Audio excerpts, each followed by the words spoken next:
Natalie Harris. We call her Paramedic Nat, dear to our hearts. She's going to talk about peer support, wings of change. We're very proud of what she talks about. Again, it's another one of these paying it forward. You do something years ago and you always hope that somebody will pick up the torch and go with it. Natalie picked up the torch and is going with it big time in terms of what she's done with Wings of Change. And I'm extremely proud to have been a small part to helping her establish her position as a national peer support for many people, actually. So there you go, Natalie. Thank you.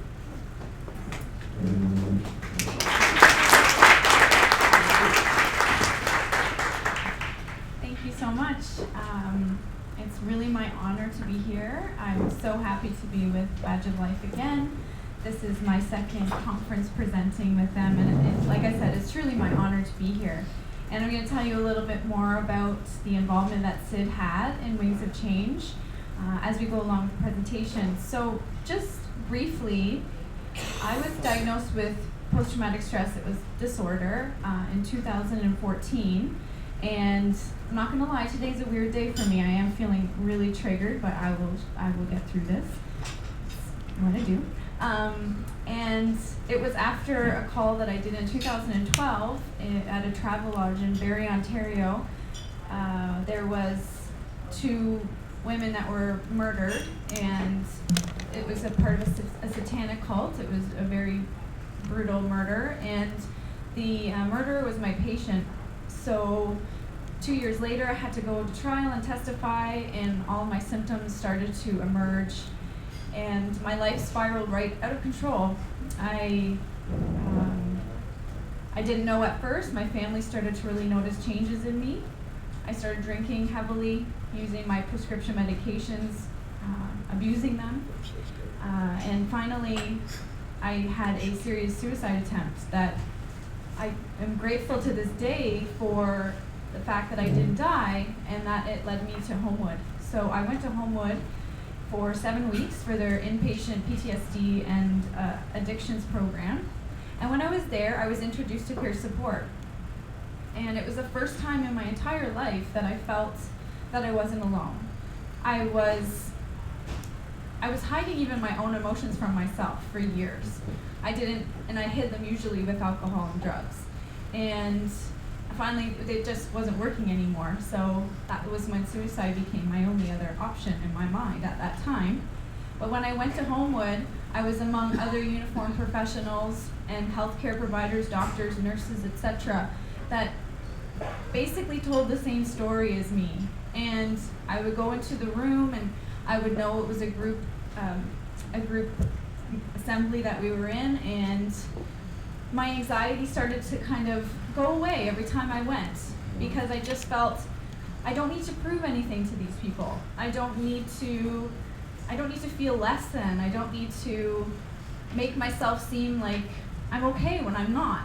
Just like even right now, when I like I said, I feel very triggered today, but I feel comfortable saying that to all of you because you're my peers, and I feel very supported in this room. So I'm very, very grateful for that. So when I came home after 7 weeks, I have 2 children. My daughter's 20 and my son is 11 now. I always say this joke. You can say, wow, she has a 20-year-old. I just have to. My daughter always says, you're not funny, Mom. I'm like, why are you even trying to do that? Anyway.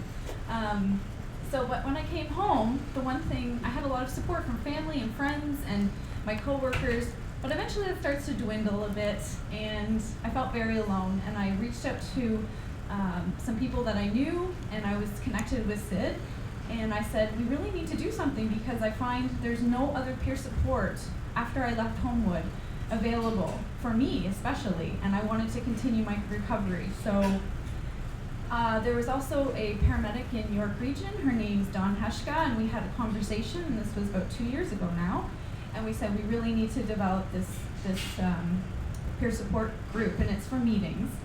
And I put out on social media a call out for people that had the same type of passion, and I will show you the list of names that I got. So we had professionals from BC, Alberta, and lots from Ontario, and we had meetings over Skype for I think think it was almost 4 months or so, and we all collaborated and adapted Sid's original peer support model, which is Robin's Blue Circle, and made it into Wings of Change. So this is our mission. It's pretty simple. We're encouraging a new outlook where the need for community heroes to be comfortable with uncomfortable no longer exists. And that's how I would describe, after 14 years as a paramedic, I felt like I needed to make myself feel comfortable when I was uncomfortable. And I had no idea how to deal with it. So who can participate in these meetings? And I'm going to tell you about the layout of the meetings a little bit more in a second. So any first responder, healthcare professional, military member, corrections worker, communications officer, anyone basically in the circle of care. So if you were exposed to a traumatic event that you even perceive as traumatic, not everyone will perceive the same event as traumatic, you're more than welcome to come to these meetings. And the other good thing is that you can be volunteer or you're on the road, retired, it really doesn't matter. So what we do each meeting is an hour long, and we're very, very clear that it's only peer focused, and we talk about solutions. We talk about our experiences, but we make it known that we're not here to talk about the war stories and the details. We're not there to re-traumatize people, but experiences do get shared, obviously, naturally, but we always encourage that people are concurrently seeking professional care. The other really good thing about Wings of Change that we found, it's important that anybody that goes doesn't feel like it's directly linked to their employer. So it's separate. It's just peers getting together in a room and understanding one another. So it's really great that some services have come forward and wanted to provide information, and we encourage that for sure, but they're not directly affiliated at all with Wings of Change. So we meet in a predetermined location. So for example, we have meetings right now in Barrie, North Bay, Prince Edward Island, which is amazing. We will have a meeting soon in Mississauga and Waterloo, I believe. And most of them are at Canadian Mental Health Association buildings. They offer a room for us, and they've been amazingly generous and very supportive of Wings of Change. And so we don't have to even pay for the room. And we go into the room and we have our hour-long meeting, but you can have this meeting anywhere. So the good thing about Wings of Change is, and I'm going to show you the information at the end, anyone can have this model to have a meeting for free. So if you email me at paramedicnat@hotmail.com, I will send you the model and this presentation. And if you were in your basement and had 5 other coworkers that really wanted to have a peer support meeting, you could have the model in front of you and it'll tell you step by step how to have that hour-long meeting. So like I said, it's really up to you. So if you are out there and you're a paramedic and you're like, wow, that would be great, but I really don't even know where to begin, it's all set up for you. You decide when it is, how often it is, depending on the interest that you might have. So right now we have our meetings once a month, but the one in Barrie has been established the longest, and it's getting quite large, so we might move it to twice a month soon, but it's up to you. So like I said, just really quickly, that's why I developed Wings of Change. I really felt alone, and I can't tell you how much of a peer support family I already feel like from just getting to know people through Wings of Change, and like perfect strangers that just hear about it and show up at that time, and immediately you're a member of an amazing family. So according to the Mental Health Commission of Canada, 50% reduction in rehospitalization as a result of peer support. That's huge. We already know how many billions of dollars we spend in healthcare. This is a big deal. And peer support helps people develop personal resourcefulness and self-belief, and I can definitely attest to that.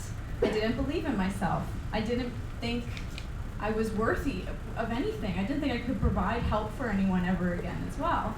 And this really starts to build you up and make you feel better about yourself again. And the really good thing about Wings of Change is that it offers a cultural understanding. So I heard somebody saying earlier about EAP, the services and depending on the EAP service, but counselors often don't have any knowledge of our culture as first responders and military members, and it is a battle, and I definitely experienced it. I used EAP, I don't even know how many times, and I was exhausted at the end of the day just trying to explain what I did. I'm a paramedic, but what does that mean? Well, when I walk into a Wings of Change meeting, none of that needs to even be explained. It's really awesome. So this is our mascot.